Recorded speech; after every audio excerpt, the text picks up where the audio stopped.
we have learned so much about this disease that now we can do primary prevention. And United States and European countries have really had a great experience in primary prevention, and it is now recorded that the incidence in these Western countries is now gradually coming down. And in India, which was once, the incidence was about 15th in the world in about 1970s. Now India ranks first in the incidence of coronary heart disease.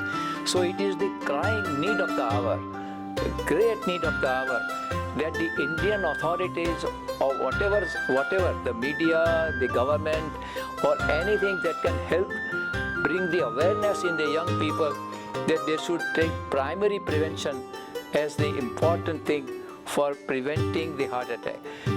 WHO Deputy Director recently had a great comment on a conference we did on 5th and 6th of January 2019.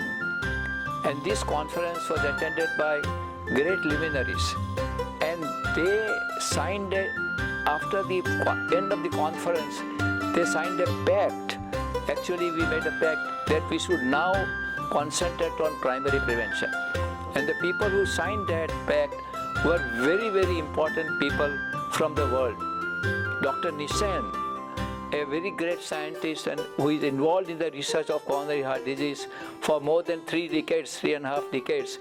And he was the chairman of the cardiovascular department of Cleveland Clinic, has wonderfully stated that now primary prevention can be extremely effective. We started the program for coronary heart disease, but